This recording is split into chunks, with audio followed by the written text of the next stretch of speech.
Guys, welcome back to A is Enough and you are watching Economics with A। तो दोस्तों, economics with A series जो हमारी है वो अभी तक हम आईएससी सिलेबस को काफ़ी स्ट्रिक्टली फॉलो कर रहे थे, लेकिन इसके आगे अब हम सीबीएसई के जो टॉपिक्स हैं उन्हें भी यहाँ पर कवर करेंगे। अब पहले हम डिफिशिएंट डिमांड पढ़ेंगे, क्योंकि इंडिया की जो मेन प्रॉब्लम है वो डिफिशिएंट डिमांड की ही है, वो ज़्यादा इंपॉर्टेंट है हमारे लिए। तो अब ये देखिए, ये जो ए पॉइंट है जहाँ पर ए ई और जो वाई जो नेशनल इनकम ए एस है वो इंटरसेक्ट कर रहा है, ये आपका उस इकोनॉमी का इक्विलिब्रियम लेवल है जहाँ पर इनकम एंड आउटपुट बराबर ठीक चल रहा है।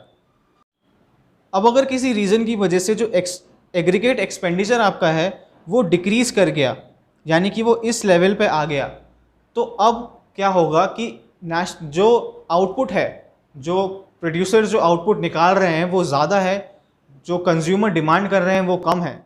तो ऐसे में क्या होगा, जो सप्लायर है उसे अपना प्रोडक्ट का सही प्राइस नहीं मिलेगा, यानी कि जो उसकी इनकम है वो कम होगी, उसकी इनकम कम होगी तो अब एक चेन रिएक्शन फॉर्म होगी। सप्लायर की इनकम कम है तो वो अपने लेबर्स को हटाने लग जाएगा, लेबर्स हटेंगे तो अनएम्प्लॉयमेंट बढ़ेगा। जिन लेबर्स के पास अब जॉब नहीं है उनकी जो एक्सपेंडिचर है, जो स्पेंडिंग, जो कंजप्शन वो कर रहे हैं वो कम करेंगे, क्योंकि अब उन पे इनकम नहीं है। वो अपना एक्सपेंडिचर कम करेंगे तो और ज़्यादा बर्डन पड़ेगा, और ज़्यादा जो एग्रीगेट एक्सपेंडिचर है वो कम होगा, सप्लायर की और ज़्यादा लॉस होगा, वो और ज़्यादा लोगों को निकालेगा। ऐसे ऐसे करके आपकी जो इकोनॉमी है वो नीचे नीचे नीचे नीचे आती जाएगी और अनएम्प्लॉयमेंट जो है वो बढ़ता ही जाएगा। इंडिया अभी ये प्रॉब्लम से फेस कर रही है। तो अभी जो मैंने बोला कुछ रीजंस की वजह से जो एग्रीगेट एक्सपेंडिचर है वो कम हो जाएगा, तो वो रीजंस क्या क्या हैं। पहला रीज़न है decrease in consumption expenditure bye house holds. अब अगर हाउस होल्ड्स अपना एक्सपेंडिचर कम कर दें, वो लोग ज़्यादा सेविंग्स पर फोकस करने लग जाएं, कंजप्शन कम करें, अब प्रॉब्लम ये होगी कि अगर सेविंग करेंगे तो बैंक पे पैसा पहुंच जाएगा और वो जो सप्लायर है, जो प्रोड्यूसर है, उस तक वो इनकम नहीं पहुंच पाएगी, क्योंकि लोगों ने कंजप्शन कम कर दिया है। सेकेंड है डिक्रीज इन प्राइवेट इन्वेस्टमेंट। अब जो मार्केट के बड़े बड़े इन्वेस्टर्स हैं, अगर उनको लग रहा है कि कंट्री की प्रॉब्लम जो है वो काफ़ी ज़्यादा बढ़ गई है, पॉलिटिकल डिस्टर्बेंस चल रहा है और लोगों के बीच में दंगे वगैरह ज़्यादा हो रहे हैं, मतलब मार्केट की जो कंडीशन है वो इतनी अच्छी नहीं है प्रोडक्शन के लिए, तो वो इन्वेस्टमेंट कम कर देगा। अब इन्वेस्टमेंट ही कम हो जाएगी तो प्रोडक्शन ऑब्वियसली कम हो जाएगा, प्रोडक्शन कम हो जाएगा तो अनएम्प्लॉयमेंट फिर से बढ़ जाएगा, लोगों को हटाना स्टार्ट हो जाएंगे। थर्ड है डिक्रीज इन गवर्नमेंट एक्सपेंडिचर। अब अगर गवर्नमेंट ही इंफ्रास्ट्रक्चर के काम बंद कर दे, रोड्स वगैरह बनाना बंद कर दे, तो जो लेबर इस काम में लगते थे उनका एम्प्लॉयमेंट हट जाएगा, उनके पास पैसे नहीं रहेंगे तो वो स्पेंड क्या करेंगे, और स्पेंड नहीं करेंगे तो वही चेन रिएक्शन फिर से। और फोर्थ है fall in money supply. Fall in money supply का मतलब ये है कि अगर बैंक जो हैं वो अपनी लोन, जो बैंक रेट्स हैं जिस पर वो इंटरेस्ट लेते हैं लोन में, वो अगर इंक्रीज कर देते हैं तो जो नॉर्मल लोग हैं वो लोन नहीं लेंगे, लोन नहीं लेंगे तो इन्वेस्टमेंट कहाँ से करेंगे, और इन्वेस्टमेंट नहीं करेंगे तो फिर वही प्रॉब्लम। देखो, हर प्रॉब्लम का सोल्यूशन तो होता ही है, इसलिए डेफिशिएंट डिमांड का सोल्यूशन क्या क्या है वो अब देखते हैं। पहली है fiscal policy. Fiscal policy generally अगर मैं एक्सप्लेन करूं तो फिस्कल पॉलिसी होती है गवर्नमेंट की टैक्सेशन और स्पेंडिंग की पॉलिसी, यानी कि वो एक्सपेंडिचर कैसे करेगी और टैक्सेस जो इनकम वगैरह है गवर्नमेंट की वो कैसे लेगी। तो अगर डेफिशिएंट डिमांड की प्रॉब्लम है तो क्या कर सकती है गवर्नमेंट। पहला है टैक्सेशन। अगर गवर्नमेंट टैक्सेस कम कर दे तो लोगों के पास जो इनकम होगी वो बढ़ जाएगी, उनको टैक्सेस कम देने पड़ेंगे, तो अगर इनकम बढ़ेगी तो वो एक्सपेंडिचर ज़्यादा करेंगे, एक्सपेंडिचर ज़्यादा करेंगे तो प्रोड्यूसर्स को बूस्ट मिलेगा और एम्प्लॉयमेंट बढ़ेगा और ये डेफिशिएंट डिमांड की प्रॉब्लम सॉल्व होगी। सेकेंड है पब्लिक एक्सपेंडिचर। गवर्नमेंट एक्सपेंडिचर बढ़ा दे इंफ्रास्ट्रक्चर पे तो काफ़ी सारे लेबर्स को काम मिलेगा, और लेबर्स को काम मिलेगा, उनकी इनकम बढ़ेगी, उनकी इनकम बढ़ेगी, उनका एक्सपेंडिचर बढ़ जाएगा, एक्सपेंडिचर बढ़ेगा, प्रोड्यूसर को बूस्ट मिलेगा, एम्प्लॉयमेंट बढ़ेगा और डेफिशिएंट डिमांड सॉल्व। थर्ड है पब्लिक बोरोइंग। अब कभी कभी क्या होता है कि गवर्नमेंट अपनी इनकम बढ़ाने के लिए लोगों से बोरो करती है, कभी इंफ्रास्ट्रक्चर में इंक्रीज करना है अगर उन्हें, तो वो लोगों से बोरो करती है।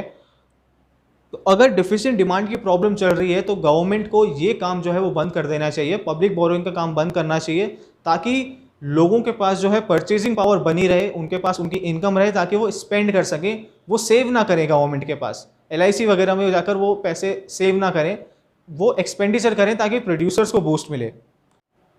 फोर्थ है डेफिसिट फाइनेंसिंग। अब डेफिसिट फाइनेंसिंग का मतलब बहुत बढ़िया है, पैसे छापना, दैट्स इट। पैसे छापे, गवर्नमेंट पैसे ज़्यादा प्रिंट करना स्टार्ट कर दे ताकि जो उनके पास इनकम है वो बढ़े और वो उससे इंफ्रास्ट्रक्चर में डेवलप करें ताकि लोगों को एम्प्लॉयमेंट मिले, लोगों की इनकम बढ़े और वो सब करे। लेकिन डेफिसिट फाइनेंसिंग जो है वो काफ़ी ज़्यादा टफ स्टेप होता है क्योंकि उसमें काफ़ी ज़्यादा रेगुलेशन करना होता है। सेकेंड है आपकी मॉनेटरी पॉलिसी। मॉनेटरी पॉलिसी जो है वो बैंक्स करते हैं, आरबीआई वगैरह ये लोग रेगुलेट करते हैं। तो इसमें पहला आता है बैंक रेट। अब डिफिसिट डिमांड की सिचुएशन में बैंक क्या करेगा कि बैंक रेट्स को काफ़ी कम कर देगा ताकि लोन लेना जो है वो सस्ता पड़ जाए लोगों को, लोग लोन ले, उनके पास मनी ज़्यादा रहे, वो ज़्यादा इन्वेस्ट कर पाएँ और उससे आपकी डिफिसिट डिमांड सॉल्व हो सके। सेकेंड है ओपन मार्केट ऑपरेशन। इसमें क्या होता है, जो सेंट्रल बैंक हमारा है आरबीआई, वो कमर्शियल बैंक से गवर्नमेंट बॉन्ड्स खरीदना स्टार्ट करेगा। अब अगर आरबीआई इनसे खरीदेगा तो जो कमर्शियल बैंक है इनके पास कैश फ्लो जो है इनका बढ़ जाएगा, यानी कि इनके पास कैश होल्डिंग ज़्यादा हो जाएगी तो ये ज़्यादा लोन दे पाएंगे और लोगों तक ज़्यादा पैसा पहुंच पाएगा, मार्केट में मनी फ्लो ज़्यादा होगा और फिर डिफिसिट डिमांड खत्म हो सकती है। थर्ड है कैश रिजर्व रेशियो। अब क्या होता है, आरबीआई एक परसेंटेज फिक्स कर देती है कमर्शियल बैंक्स के लिए कि उनके पास जितना भी डिपॉजिट आए, जितना भी लोग उनके पास पैसा डिपॉजिट करें, उसका इतना परसेंट वो आरबीआई को डिपॉजिट करेंगे, कमर्शियल बैंक आरबीआई को डिपॉजिट करेंगे। अब डिफिसिट डिमांड की प्रॉब्लम में आरबीआई जो सीआरआर है उसे कम कर देगा ताकि जो कमर्शियल बैंक्स हैं उन्हें कम परसेंट डिपॉजिट करना पड़े आरबीआई की तरफ और उनके पास जो है कैश होल्डिंग बढ़े और वो ज़्यादा से ज़्यादा लोन दें और फिर वही प्रॉब्लम सॉल्व कर पाएँ। फोर्थ है इंक्रीजिंग एक्सपोर्ट्स। एक्सपोर्ट इंक्रीज करेंगे तो सीधे सीधे मनी फ्लो जो है बाहर से आएगा कंट्री में और मनी फ्लो बढ़ेगा तो डेफिनेटली डिफिशिएंट डिमांड खत्म हो जाएगी। एक्सेस डिमांड का ग्राफ है, यहाँ पे आप देखो नॉर्मल जो आपका एग्रीगेट एक्सपेंडिचर था, एग्रीगेट डिमांड जिसको हम कहते हैं, वो AE1 था और आपका जो नेशनल इनकम था वो Y था और ये आपका इक्विलिब्रियम पॉइंट था। इसके बाद क्या हुआ, आपकी एग्रीगेट एक्सपेंडिचर इंक्रीज़ हो गया कुछ रीजंस की वजह से और ये वो AE यहाँ पर पहुँच गया। उस वजह से क्या हुआ कि ये जो A और B के बीच में जो डिफरेंस है इसको हम इन्फ्लेशनरी गैप कहते हैं और ये गैप दिखाता है कि जो आपकी डिमांड है, डिज़ायर्ड डिमांड, वो काफ़ी ज़्यादा है आपके एक्चुअल आउटपुट से। तो ये भी वैसे तो एक प्रॉब्लम नहीं लगेगी, लेकिन अब इक्विलिब्रियम से अलग ही पॉइंट है, इसलिए इसको भी ठीक करना इम्पॉर्टेंट होता है। अब एक्सेस डिमांड के जो रीज़न है वो डिफिसिट डिमांड के बिल्कुल उल्टे हैं। Increase in consumption expenditure bye households. Household जो हैं वो ज़्यादा एक्सपेंडिचर करना स्टार्ट कर देंगे। Second, increase in private investment. Investors ज़्यादा इन्वेस्ट करने लग जाएंगे, गवर्नमेंट ज़्यादा एक्सपेंडिचर करने लग जाएगी, एक्सपोर्ट्स काफ़ी बढ़ जाएंगे और मनी सप्लाई जो है वो मार्केट में काफ़ी ज़्यादा बढ़ जाएगी। अब वैसे तो एक्सेस डिमांड कोई ज़्यादा बड़ी प्रॉब्लम है नहीं और बहुत ही कम कंट्रीज शायद फेस करती भी होंगी कभी, लेकिन इसके भी कुछ मेजर्स हैं जिनसे करेक्ट हो सकती है। फिस्कल पॉलिसी, वही गवर्नमेंट की स्पेंडिंग और उसकी इनकम की पॉलिसी। अब हमारा मेन मोटिव ये है कि जो पब्लिक है उसकी जो परचेजिंग पावर है वो कम हो, क्योंकि वो जो डिमांड है वो काफ़ी ज़्यादा कर रही है, उतनी सप्लाई है नहीं। इसके लिए टैक्सेशन में क्या करेंगी, गवर्नमेंट टैक्सेस बढ़ा देगी ताकि लोगों की परचेजिंग पावर कम हो जाए। पब्लिक एक्सपेंडिचर कम कर देगी ताकि जो इंफ्रास्ट्रक्चर में जो लेबर वगैरह काम कर रही है उसका एम्प्लॉयमेंट, उसकी जो इनकम है वो कम हो जाए तो वो डिमांड कम करेगा। पब्लिक बोरोइंग पे फोकस करेगी, गवर्नमेंट उनको टैक्स रिलैक्सेशन देगी, जो लोग गवर्नमेंट के साथ इन्वेस्ट करेंगे, गवर्नमेंट के पास अपने मनी को है वो सेव करेंगे। फोर्थ है डेफिसिट फाइनेंसिंग। डेफिसिट फाइनेंसिंग बिल्कुल बंद कर दी जाएगी ये आरबीआई की तरफ से। सेकंड है मॉनेटरी पॉलिसी। बैंक्स क्या करेंगे, बैंक्स बैंक रेट को बढ़ा देंगे, जिससे क्या होगा, लोन लेना महंगा हो जाएगा। अब जब लोग लोन नहीं ले पाएंगे तो इन्वेस्टमेंट ज़्यादा नहीं करेंगे, यानी कि उनकी परचेजिंग पावर कम हो जाएगी।